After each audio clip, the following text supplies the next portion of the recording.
REET mains में ICT 10 number का आने वाला है, जिसमें मध्यम से हार्ड लेवल के प्रश्न पूछे जाते हैं। आज आईसीटी के संपूर्ण सिलेबस को इस रूप से तैयार करेंगे कि आपने मन लगाकर क्लास देख ली तो विश्वास दिलाता हूं 10 में से 9 नहीं 10 के 10 अंक ये तो श्योर हो जाएंगे। सबसे पहले तो रीट मेंस में आईसीटी का सिलेबस जानिए। कुछ बच्चों को तो ये भी नहीं पता कि रीट मेंस में आईसीटी का सिलेबस क्या है। तो इसमें 4 टॉपिक्स दे रखे हैं। नंबर 1 सूचना प्रौद्योगिकी के आधार, दूसरा दे रखा है सूचना प्रौद्योगिकी के उपकरण, तीसरा दे रखा है सूचना प्रौद्योगिकी के अनुप्रयोग और चौथा दे रखा है सूचना प्रौद्योगिकी के सामाजिक प्रभाव। देखो रीट के ऑफिशियल सिलेबस में आईसीटी के 4 टॉपिक दे रखे हैं। तो उसमें सबसे पहला टॉपिक कौन सा है? सूचना प्रौद्योगिकी के आधार। आधार में कौन कौन से सब टॉपिक्स आते हैं? तो कंप्यूटर का परिचय इसमें देखना है, हार्डवेयर और सॉफ्टवेयर देखना है, इनपुट आउटपुट डिवाइस देखना है, मेमोरी देखना है, ऑपरेटिंग सिस्टम। ये जो 5 सब टॉपिक्स हैं ये आएंगे सूचना प्रौद्योगिकी के आधार में। और ये बात आपको कोई नहीं बताएगा, सारे पर्सन कर लेते हो, मिक्स हो जाता है, आपको ये नहीं पता आपने क्या पढ़ा क्या छोड़ा। पहला सब टॉपिक्स लिया है कंप्यूटर का परिचय। इससे रिलेटेड जो प्रश्न है वो हम देखते हैं। पहला प्रश्न है कंप्यूटर शब्द की उत्पत्ति किस भाषा के शब्द से मानी जाती है? याद रखना यहाँ एक बात, किस भाषा के शब्द से पूछा इसने। तो पहले में देखा लैटिन भाषा के कंप्यूटर से, दूसरा ग्रीक भाषा के कंप्यूटर से, तीसरा संस्कृत भाषा के संगणक से और चौथे ऑप्शन में देखा है स्पेनिश भाषा के कंपू से। इसका सही आंसर क्या है? इसका सही आंसर है ऑप्शन ए लैटिन भाषा के कंप्यूटर से। एक बार यहाँ पर थोड़ा सा आप रुकिए, आप थोड़ा कुछ कंफ्यूज कर रहे हो, आप कंप्यूटर सोच रहे हो, उसके बारे में मैं आपको बताऊंगा। कंप्यूटर शब्द की उत्पत्ति लैटिन भाषा के कंप्यूटर से हुई है, या कंप्यूटर बोल दो या कंप्यूटर बोल दो, जो भी मर्जी, शब्द से हुई है। कुछ विद्वान इसकी उत्पत्ति अंग्रेजी भाषा कंप्यूटर शब्द से भी मानते हैं। इन दोनों शब्दों का शाब्दिक अर्थ है गणना करना, और हिंदी में कंप्यूटर को क्या कहा जाता है? संगणक। अब एक बात देखो, जो ये कंप्यूटर शब्द है ना, आपने जो कंप्यूटर शब्द दिख रहा है ये इंग्लिश शब्द है, ना कि ग्रीक जो ऑप्शन में देखा है। नंबर एक बात ये। दूसरी बात, ओरिजिनल जिस कंप्यूटर का जो उत्पत्ति शब्द की हुई है वो कंप्यूटर से हुई है। किससे? कंप्यूटर से। इससे क्या बना? इससे बना कंप्यूटर इंग्लिश का शब्द, और उससे क्या बना? उससे बना फिर कंप्यूटर। तो ओरिजिनल कौन है? कंप्यूटर। और ज्यादातर आपको बुक में क्या मिलता लिखा हुआ कंप्यूटर शब्द की उत्पत्ति है वो कंप्यूटर से हुई है। पहली बात तो कंप्यूटर वो इंग्लिश का शब्द है, और ये किसका है? ये लैटिन भाषा का, और लैटिन भाषा से कंप्यूटर की शब्द की उत्पत्ति हुई है। तो बिल्कुल भी कंफ्यूज मत कीजिए। सबसे पहली बात, अगर ये कंप्यूटर लैटिन भाषा का शब्द ऑप्शन में ना मिले तब इसका आंसर होगा कंप्यूटर। अगर आपके साथ में ये जुड़ा हुआ है लैटिन भाषा का कंप्यूटर देखा है तो इसका सही आंसर होगा कंप्यूटर। दूसरी बात एक और ये बता दें, ग्रीक भाषा नहीं है, कंप्यूटर है, ये किस भाषा का है? ये इंग्लिश भाषा का है। तो इस प्रश्न का सही उत्तर क्या है? कंप्यूटर। आइए दूसरा प्रश्न देखते हैं, कंप्यूटर में डाटा को सूचना में बदलने का सही क्रम कौन सा है? नंबर 1 में देखा है output process input, option B में देखा है input output process, number C में देखा है इनपुट प्रोसेस आउटपुट, डी में देखा है प्रोसेस इनपुट आउटपुट। हम सबसे पहले क्या करते हैं? इनपुट करते हैं किसको? डेटा को। फिर वो क्या होता है? फिर वो प्रोसेस होता है। उसके बाद क्या होता है? वो हमें रिजल्ट के रूप में आउटपुट मिलता है। तो ये क्या हो गया? इनपुट, ये क्या हो गया? प्रोसेस, और ये क्या हो गया? आउटपुट। तो इसका सही आंसर क्या है? ऑप्शन सी इनपुट प्रोसेस और आउटपुट। आइए इस प्रश्न की व्याख्या देखते हैं। कंप्यूटर आईपीओ साइकिल के सिद्धांत पर काम करता है। आईपीओ मतलब ये शॉर्ट फॉर्म में लिखा है इनपुट प्रोसेस और आउटपुट। इनपुट क्या होता है? कच्चे आंकड़े, आंकड़े मतलब डेटा कंप्यूटर के प्रवेश किए जाते हैं, यानी एंटर किया जाता है। उसके बाद में सीपीयू क्या करता है? सीपीयू द्वारा निर्देशों के अनुसार डेटा पर कार्य करता है। और आउटपुट उसके बाद क्या है? प्रोसेस के बाद प्राप्त परिणाम को सूचना कहते हैं, जो आउटपुट डिवाइस पर प्रदर्शित होता है या हमें दिखता है। एक लाइन क्या याद रखनी है? ये लाइन याद रखनी है। सबसे पहले हम इनपुट देते हैं, फिर सीपीयू क्या करता है? प्रोसेस करता है, और उसके बाद में हमें आउटपुट के रूप में परिणाम मिलता है। प्रश्न तीसरा है, कंप्यूटर की विशेषता डिलीजेंस यानी कर्मठता का अर्थ क्या है? ऑप्शन ए में देखा यह बहुत तेजी से कार्य करता है, ऑप्शन बी में देखा यह बिना थके बिना रुके या बोर हुए निरंतर कार्य करता है, सी में देखा यह विभिन्न प्रकार के कार्य एक साथ कर सकता है, और चौथा है यह स्वचालित रूप से कार्य करता है। तो इसका सही आंसर क्या बनेगा? ऑप्शन बी, यह बिना थके और बिना बोर हुए निरंतर मतलब कंटिन्यू काम कर सकता है। इसकी व्याख्या देते हैं। कंप्यूटर एक मशीन है, इसलिए इसमें मानवीय कमजोरियां नहीं होती, यह एकाग्रता की कमी और थकान से मुक्त है, यानी ये इसको इफेक्ट नहीं करता। यह लाखों गणनाएं उसी सटीकता और गति से कर सकता है जैसे उसने पहले गणना की थी। प्रश्न नंबर 4 है, कंप्यूटर की वर्सेलिटी विशेषता से क्या तात्पर्य है? ऑप्शन ए में दिया कंप्यूटर केवल गणितीय कार्य कर सकता है, ऑप्शन बी में दिया कंप्यूटर का उपयोग केवल वैज्ञानिक क्षेत्रों में होता है, ऑप्शन सी में दिया कंप्यूटर एक ही समय में विभिन्न प्रकार के कार्य संपन्न कर सकता है, और ऑप्शन डी में दिया कंप्यूटर अपने निर्णय स्वयं ले सकता है। तो इसका सही उत्तर क्या है? कौन सी वर्सेलिटी कंप्यूटर की? तो नंबर सी क्या है? कंप्यूटर एक ही समय में विभिन्न प्रकार के कार्य संपन्न कर सकता है, ये इसका सही आंसर है। आइए इस प्रश्न की व्याख्या देखते हैं। वर्सेलिटी का अर्थ होता है बहुउद्देशीय या सार्वभौमिकता। कंप्यूटर का उपयोग शिक्षा, चिकित्सा, मनोरंजन, विज्ञान, बैंकिंग जैसे विभिन्न क्षेत्रों में किया जाता है। यह एक पल में वर्ड डॉक्यूमेंट को प्रिंट कर सकता है और अगली ही पल यह संगीत सुना सकता है, यानी सब काम एक साथ कर सकता है। प्रश्न 5वां, कंप्यूटर की कार्यप्रणाली में गीगो शब्द का संबंध किससे है? नंबर 1 गति से, नंबर 2 सटीकता से, नंबर 3 उपयोगिता से, और नंबर 4 स्वचालन से। तो इसका सही उत्तर होगा सटीकता, एक्यूरेसी। गीगो का पूरा नाम garbage in garbage out. Hindi में बोले तो कचरा डालोगे तो कचरा ही मिलेगा। इसका अर्थ क्या हुआ? यदि यूजर ने कंप्यूटर को गलत इनपुट देता है या देगा तो परिणाम भी उसको गलती प्राप्त होगा। कंप्यूटर समय गलतियां नहीं करता, बल्कि त्रुटियां मानवीय हस्तक्षेप के कारण होती है। ये उसी सिद्धांत पर काम करता है, जैसा कर्म करोगे वैसा ही फल पाओगे। यानी अगर आपने कचरा डाला तो कचरा निकलेगा, अगर आपने सही चीज डाली तो सही चीज निकलेगी। ये बात आप अच्छे से जानते हो। तो कंप्यूटर किस पर आधारित काम करता है? गीगो। गीगो शॉर्ट फॉर्म है, ये आपको हो सकता है किसी फुल फॉर्म में पूछ ले कि कंप्यूटर में गीगो किसको बोलते हैं, तो गार्बेज इन गार्बेज आउट। प्रश्न 6 निम्न में से कौन सा कंप्यूटर की एक सीमा है यानी लिमिटेशन है? ऑप्शन ए में देखा उच्च संग्रहण क्षमता, बी में देखा बुद्धिमत्ता की कमी, सी में देखा स्वचालन, और चार में देखा गोपनीयता। का सही उत्तर है बुद्धिमत्ता की कमी। क्यों? क्योंकि इसको जितना कमांड दिया जाएगा, जैसा कमांड दिया जाएगा वो वैसा ही काम करेगा। इसकी व्याख्या देते हैं। कंप्यूटर अपना कोई दिमाग या बुद्धिमत्ता नहीं है, यह केवल यूजर द्वारा दिए गए निर्देशों पर कार्य करता है। कंप्यूटर में भावनाएं और समय के निर्णय लेने की क्षमता का अभाव होता है। इसका सीधा सा मतलब है आप जैसा कमांड दोगे, जिस चीज का कमांड दोगे वो उसी चीज का रिजल्ट देगा। ये अब देखते हैं 7वां प्रश्न। 7वां प्रश्न करने से पहले आप जानिए अब किससे प्रश्न आएंगे, ये हार्डवेयर और सॉफ्टवेयर से, क्योंकि जो हमने सूचना प्रौद्योगिकी के आधार का जो टॉपिक लिया था उसका सब टॉपिक पहला हमने कर लिया कंप्यूटर का परिचय, जिससे 6 प्रश्न थे। अब जो प्रश्न दूसरा जो उसका सब टॉपिक है हार्डवेयर सॉफ्टवेयर, उससे प्रश्न होंगे। तो पहला प्रश्न क्या है, यानी 7वां प्रश्न क्या है इसका? कंप्यूटर के वे भौतिक भाग जिन्हें हम देख सकते हैं, छू सकते हैं, वो क्या कहलाते हैं? Software, hardware, firmware, malware. तो इसका सही आंसर क्या है? हार्डवेयर। हार्डवेयर कंप्यूटर का मूर्त घटक होते हैं, यानी टेंजिबल होते हैं, जिसको छू सकते हैं। ये कंप्यूटर की बॉडी या शरीर की तरह होते हैं। उदाहरण इनके कौन कौन से हैं? Keyboard, mouse, monitor, CPU, hard disk, motherboard. ये सब के सब कभी कभी ना प्रश्न आ जाता है कि इनमें से इसका उदाहरण कौन है? Keyboard, mouse, monitor, CPU, hard disk और मदरबोर्ड, ये है वो सब के सब हार्डवेयर के भाग हैं। हार्डवेयर के बिना सॉफ्टवेयर अपना कार्य पूरा नहीं कर सकता। प्रश्न 8वां, निर्देशों का वह समूह जो कंप्यूटर को यह बताता है कि उसे क्या करना है, क्या कहलाता है? Hardware, software, network, peripheral. तो क्या कहलाता है? सॉफ्टवेयर कहलाता है। ये सभी प्रश्न पीवाईक्यू प्लस बोर्ड की पुस्तकों के अभ्यास प्रश्न और अन्य स्टेट की जो परीक्षाओं में आए हैं उनके प्रश्न आएंगे, और ये विद ऑफिशियल आंसर किया है। आइए इसकी व्याख्या देखते हैं। सॉफ्टवेयर कंप्यूटर के अमूर्त भाग होते हैं जिन्हें हम छू नहीं सकते, केवल देख सकते हैं या महसूस कर सकते हैं। इसे प्रोग्राम भी कहा जाता है। किसको? सॉफ्टवेयर को। यह हार्डवेयर को नियंत्रित और संचालित करता है, और इसके उदाहरण कौन से हैं? जैसे एमएस वर्ड हो गया, विंडोज हो गया, फोटोशॉप हो गया, ये सब क्या है? ये सब कुछ सॉफ्टवेयर है। प्रश्न 9वां, सॉफ्टवेयर मुख्य रूप से कितने प्रकार के होते हैं? ऑप्शन ए में देखा 2, 3, 4, 5 तो इसका सही उत्तर क्या है? Option number A 2। कौन कौन से? सिस्टम सॉफ्टवेयर और एप्लीकेशन सॉफ्टवेयर। इसकी व्याख्या देखते हैं। मुख्य रूप से सॉफ्टवेयर के दो ही प्रकार माने जाते हैं। कौन सा? पहला तो सिस्टम सॉफ्टवेयर और दूसरा कौन सा है? Application software. तो सिस्टम सॉफ्टवेयर क्या होता है? जो कंप्यूटर को चलाने के लिए अनिवार्य होता है। इसका उदाहरण कौन सा? Operating system. दूसरा एप्लीकेशन सॉफ्टवेयर जो यूजर के विशिष्ट कार्यों के लिए बना होता है, जैसे एमएस ऑफिस हो गया। और एक यूटिलिटी सॉफ्टवेयर होता है जो अक्सर सिस्टम सॉफ्टवेयर का ही एक भाग माना जाता है, लेकिन विस्तृत वर्गीकरण हम इसको तीसरा भाग के रूप में पढ़ते हैं। लेकिन मुख्यतः कितने प्रकार होते हैं? 2 प्रकार के। प्रश्न 10वां, वह सॉफ्टवेयर जो कंप्यूटर के हार्डवेयर संसाधनों को मैनेज करता है और अन्य सॉफ्टवेयर को चलाने में मंच प्रदान करता है, तो कौन है? Application software. ऑप्शन बी में देखा वर्ड प्रोसेसर, ऑप्शन सी में देखा सिस्टम सॉफ्टवेयर और डी में देखा स्प्रेडशीट। तो इसका सही उत्तर क्या है? System software, option C. इसकी व्याख्या देखते हैं। सिस्टम सॉफ्टवेयर क्या होता है? तो कंप्यूटर और यूजर के बीच में इंटरफेस का काम करता है। कौन? System software. इसके बिना कंप्यूटर एक मर्द के समान यानी डेड समझा जाएगा। सबसे अच्छा इसका उदाहरण कौन सा है? तो ऑपरेटिंग सिस्टम। डिवाइस डिवाइडर्स है वो भी सिस्टम सॉफ्टवेयर की श्रेणी में काउंट होते हैं।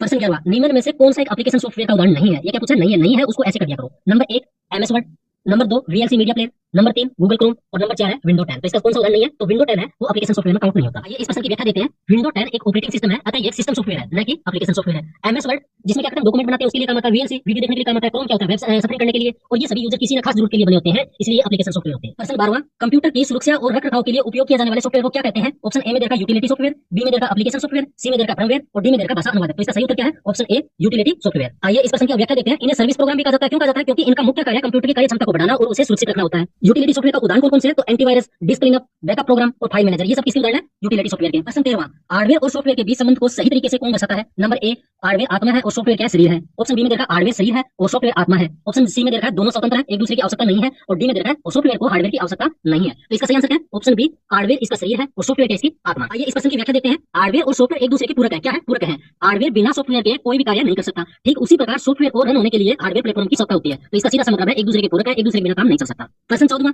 रोम में स्थायी रूप से स्टोर किए गए सॉफ्टवेयर प्रोग्राम को क्या कहा जाता है? ऑप्शन 1 में देखा हार्डवेयर, दूसरे में देखा यूटिलिटी, सी में देखा फर्मवेयर और डी में देखा फ्रीवेयर। तो इसका सही उत्तर क्या है? फर्मवेयर। आइए जानते हैं फर्मवेयर किसे कहते हैं। तो फर्मवेयर एक विशेष प्रकार का सॉफ्टवेयर है जो हार्डवेयर के साथ एम्बेड होता है। क्या होता है? एम्बेड होता है। यह हार्डवेयर और सॉफ्टवेयर का संयोजन होता है। इसके उदाहरण कौन कौन से हैं? एक तो बायोस हो गया, जिसकी फुल फॉर्म बहुत जरूरी है जानना, बेसिक इनपुट आउटपुट सिस्टम, जो कंप्यूटर स्टार्ट होते समय चलता है।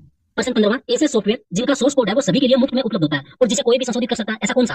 Proprietary software, open source software, shareware और फ्रीवेयर। इसका सही उत्तर क्या है? तो ओपन सोर्स सॉफ्टवेयर। इसका ऑप्शन है बी। प्रश्न की व्याख्या देखते हैं। ओपन सोर्स सॉफ्टवेयर का कोड सार्वजनिक होता है, इसे मुफ्त में डाउनलोड, शेयर और अपनी जरूरत के हिसाब से बदला जा सकता है। इसका उदाहरण कौन सा है? Linux, Android, Mozilla Firefox, Libre office. प्रश्न 16वां, किसी विशिष्ट कार्य के लिए बनाए गए सॉफ्टवेयर को क्या कहते हैं? ऑप्शन ए में देखा जनरल पर्पस सॉफ्टवेयर, बी में देखा कस्टमाइज या टेलर मेड सॉफ्टवेयर और ऑप्शन सी में देखा सिस्टम सॉफ्टवेयर और डी में देखा कंपाइलर। तो इसका सही उत्तर क्या है? कस्टमाइज। आइए इस प्रश्न की व्याख्या देखते हैं। तो यह एप्लीकेशन सॉफ्टवेयर का एक प्रकार है जो किसी विशेष संस्था या यूजर की खास जरूरतों को ध्यान में रख के बनाया जाता है। इसके उदाहरण कौन से हैं? तो किसी स्कूल का मैनेजमेंट सिस्टम, रेलवे आरक्षण सॉफ्टवेयर या बैंक का कोई सॉफ्टवेयर, वो पार्टिकुलर उसी चीज के लिए बनाया जाता है। प्रश्न 17वां, निम्न में से कौन सा हार्डवेयर का भाग नहीं है? क्या नहीं है? हार्डवेयर का भाग नहीं है। मदरबोर्ड, एसएमपीएस, इंटरप्रेटर और रैम। तो इसका सही उत्तर क्या है? इंटरप्रेटर। इंटरप्रेटर क्या नहीं है? हार्डवेयर का भाग नहीं है। आइए इसकी व्याख्या देखते हैं। इंटरप्रेटर एक लैंग्वेज ट्रांसलेटर है जो किसी एक सिस्टम का सॉफ्टवेयर होता है। यह हाई लेवल लैंग्वेज को मशीनी लैंग्वेज में बदलता है। मदरबोर्ड, एसएमपीएस और रैम कंप्यूटर क्या होते हैं? हार्डवेयर होते हैं, यानी भौतिक भाग होते हैं।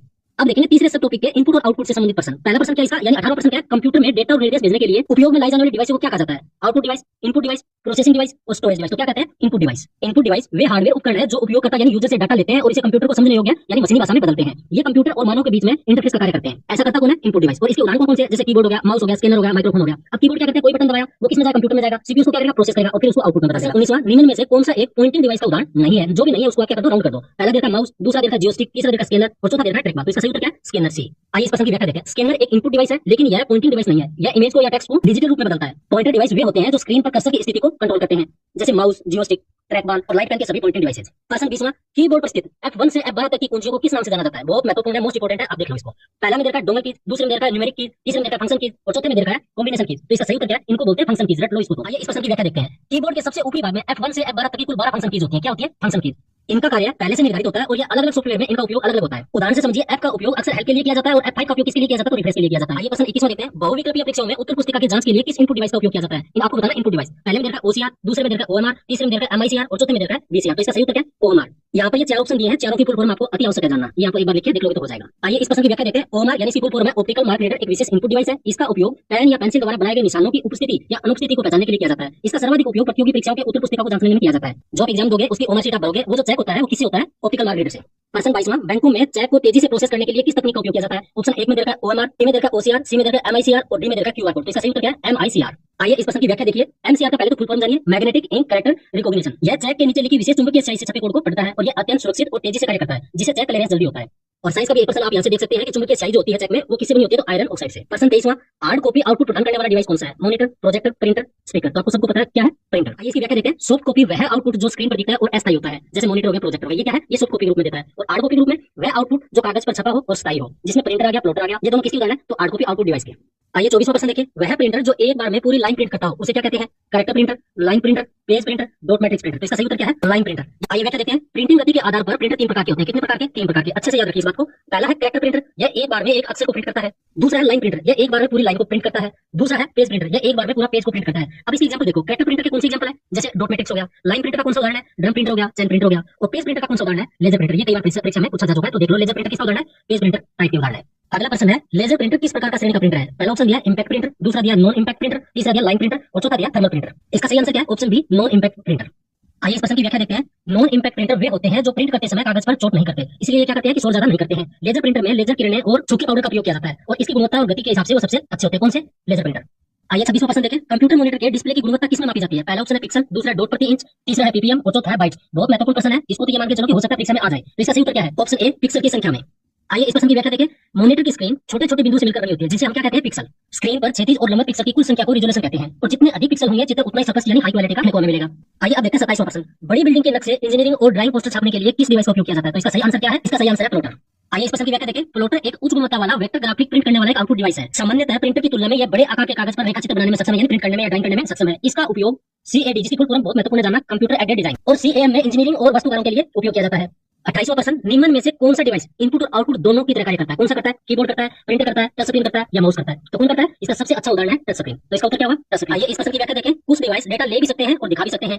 टच स्क्रीन क्या है? हम अंगुली से निर्देश दे सकते हैं, वो क्या हो गया? इनपुट। और स्क्रीन पर जो परिणाम आता है वो क्या होता है? आउटपुट। तो ये क्या करता है? ये दोनों काम करता है, इनपुट का भी और आउटपुट का भी। और इसके अन्य उदाहरण कौन से हैं? तो एक मॉडेम होता है, वो इनपुट आउटपुट दोनों का काम करता है। फैक्स मशीन भी ऐसा ही उदाहरण है, और हेडसेट। 29वां प्रश्न, कीबोर्ड की caps lock, num lock, scroll lock, इन कुंजियों को क्या कहा जाता है? Modify keys, cursor control keys, toggle keys, special purpose key. तो क्या कहा जाता है? इनको कहा जाता है टॉगल कीज। आइए इस प्रश्न की व्याख्या देखें, टॉगल का अर्थ एक ही बटन से ऑन ऑफ करना कहलाता है। एक बार दबाने पर इसका फंक्शन सक्रिय हो जाता है और दोबारा दबाने पर क्या हो जाता है? निष्क्रिय हो जाता है। जैसे कैप्स लॉक ऑन करने पर सभी अक्षर कैपिटल में लिखे जाएंगे। प्रश्न, प्रिंटर की आउटपुट गुणवत्ता की माप की इकाई क्या है? तो पहले ऑप्शन में दिया पीपीएम, दूसरे में डीपीआई, तीसरे में सीपीएस और चौथे में हर्ट्ज। तो इसका सही उत्तर क्या है? डीपीआई। और डीपीआई की फुल फॉर्म क्या है? डॉट्स पर इंच। अब आपको क्या करना है? इन चारों की फुल फॉर्म लिख लेना। मैंने वो सब फुल फॉर्म लिखी है जो बहुत महत्वपूर्ण है। इस प्रश्न की व्याख्या देखिए, डीपीआई यानी डॉट्स पर इंच, यह बताता है कि 1 इंच में कितने डॉट्स प्रिंट हो रहे हैं। जितना अधिक डीपीआई होगा, प्रिंटिंग की क्वालिटी उतनी ही बेहतर होगी। नोट में देखिए, प्रिंटर की गति को पीपीएम और सीपीएस में मापा जाता है। अब पीपीएम क्या है? पर पेज प्रति मिनट, और सीपीएस क्या है? कैरेक्टर प्रति सेकंड। तो प्रिंटर की गति किसमें नापते हैं? तो पीपीएम और सीपीएस में। प्रश्न 31वां, मॉनिटर को अन्य किस नाम से जाना जाता है? पहला ऑप्शन है VDU, दूसरा CPU, CCTV और DVD। तो इसका सही आंसर क्या है? VDU, visual display unit. क्या देखा है? तो मॉनिटर कंप्यूटर का मुख्य आउटपुट डिवाइस है। इसे VDU यानी विजुअल डिस्प्ले यूनिट भी कहा जाता है। तकनीकी के आधार पर मॉनिटर के प्रकार कौन-कौन से हैं? तो CRT हो गया, LCD हो गया और LED हो गया। प्रश्न 32वां, शॉपिंग मॉल में प्रोडक्ट्स के पैकेट पर छपी काली सफेद लाइनों को पढ़ने के लिए किस प्रकार का डिवाइस का उपयोग किया जाता है? ऑप्शन ए में देखा OMR, दूसरे में देखा OCR, तीसरे में देखा BCR और चौथे में देखा लाइट पेन। BCR की फुल फॉर्म क्या है? Barcode reader. BCR यानी बारकोड रीडर एक इनपुट स्कैनिंग डिवाइस है। यह यूनिवर्सल प्रोडक्ट कोड यानी UPC या बारकोड को स्कैन करके उत्पाद की जानकारी जैसे कीमत क्या है, उसका नाम क्या है, कंप्यूटर को भेजता है। इसे ही हैंड हेल्ड स्कैनर भी कहा जाता है। किसको? BCR को। अब हो सकता है घुमा फिरा के प्रश्न पूछ ले, हैंड हेल्ड स्कैनर किसे कहा जाता है? तो BCR को यानी बारकोड रीडर को। अब हमारा पहले टॉपिक का चौथा सब टॉपिक है कंप्यूटर मेमोरी। इससे प्रश्न देखेंगे। तो 33वां प्रश्न क्या है? कंप्यूटर मेमोरी की सबसे छोटी इकाई क्या कहलाती है? Byte, bit, nibble, KB. तो क्या कहलाती है? Option B, bit. आइए इस प्रश्न की व्याख्या देखें, बिट का पूरा नाम बाइनरी डिजिट है। क्या नाम है? Binary digit. और बाइनरी डिजिट को किसमें लिखा जाता है? 0 और 1 में लिखा जाता है। ये याद रखना कि बाइनरी डिजिट को क्या कैसे लिखते हैं? 0 और 1। और यह सबसे छोटी इकाई है किसकी? मेमोरी की। 4 बिट्स का समूह क्या कहलाता है? निबल कहलाता है। 8 बिट्स का समूह क्या कहलाता है? बाइट कहलाता है। जो एक कैरेक्टर को स्टोर करता है कौन? बाइट्स। एक कैरेक्टर को कौन स्टोर करता है? तो बाइट्स करता है। ये प्रश्न आया हुआ है। 34वां प्रश्न है, बिजली बंद होने पर किस मेमोरी का डेटा नष्ट हो जाता है? ऑप्शन ए में देखा रोम, दूसरे में देखा हार्ड डिस्क, तीसरे में रैम और चौथे में पेन ड्राइव। तो किससे? रैम। रैम में क्या होता है? लाइट जाने पर डेटा इरेज हो जाता है। आइए इस प्रश्न की व्याख्या देखिए, रैम की फुल फॉर्म क्या है? Random access memory. एक एस टाइप मेमोरी है। एस टाइप को इंग्लिश में क्या बोलते हैं? वोलेटाइल है। पेन किस मेमोरी का उदाहरण है? वोलेटाइल का यानी एस टाइप मेमोरी का। इसमें डेटा केवल तब तक रहता है जब तक कंप्यूटर को बिजली मिलती रहे यानी सप्लाई मिलती रहे। इसे कंप्यूटर की वर्किंग मेमोरी या मैन मेमोरी भी कहते हैं। मैन मेमोरी या वर्किंग मेमोरी किसको बोलते हैं? रैम को। रोम और हार्ड डिस्क स्थायी होते हैं। ये दोनों किस प्रकार की मेमोरी है? तो स्थायी मेमोरी, जिसमें डेटा बिजली जाने पर भी सुरक्षित यानी सेफ रहता है। प्रश्न 35वां, 1 गीगाबाइट किसके बराबर होता है? 1024 किलोबाइट यानी 1024 केबी के बराबर, 1024 एमबी के बराबर, मेगाबाइट के बराबर, 1024 टीबी के बराबर और 1000 मेगाबाइट के बराबर। तो इसका सही आंसर क्या है? इसका सही आंसर है 1024 मेगाबाइट यानी 1 एमबी के बराबर। 1024 बाइट का कितना होता है? 1 किलोबाइट। 1024 किलोबाइट का कितना होता है? 1 एमबी यानी 1 मेगाबाइट। 1024 एमबी का कितना होता है? तो 1 जीबी यानी 1 गीगाबाइट। और 1024 1 टीबी 1 टेराबाइट। ये सारी पूरी लिस्ट में आपको दे दूंगा, उसको आप अच्छे से 2 बार लिख के देखना, याद हो जाएगी। 36वां प्रश्न, वह कौन सी मेमोरी है जिसमें प्रति सेकंड कई बार रिप्लेस करने की आवश्यकता पड़ती है? पहला ऑप्शन में देखा एसएम स्टैटिक रैम, दूसरे में देखा डीरैम डायनेमिक रैम, तीसरा देखा रोम और चौथा देखा पीरोम। तो इसका सही उत्तर क्या है? डीरैम। डीरैम की फुल फॉर्म क्या है? Dynamic RAM. आइए इस प्रश्न की व्याख्या देखें, रैम 2 प्रकार की होती है, एसरैम और दूसरी कौन सी? डीरैम। यह सस्ती और धीमी होती है, इसे डेटा बनाए रखने के लिए बार-बार रिफ्रेश करना पड़ता है। एसरैम क्या होती है? तो एसरैम को रिफ्रेश करने की जरूरत नहीं पड़ती, इसलिए यह डीरैम से तेज होती है और इसका उपयोग कैश मेमोरी के रूप में होता है। प्रश्न 37वां, कंप्यूटर की गति बढ़ाने के लिए सीपीयू और मुख्य मेमोरी यानी रैम के बीच में किस मेमोरी का उपयोग किया जाता है? ऑप्शन ए है hard disk, option B cache memory, virtual memory, option D flash memory. तो इसका सही आंसर क्या है? Cache memory, option B.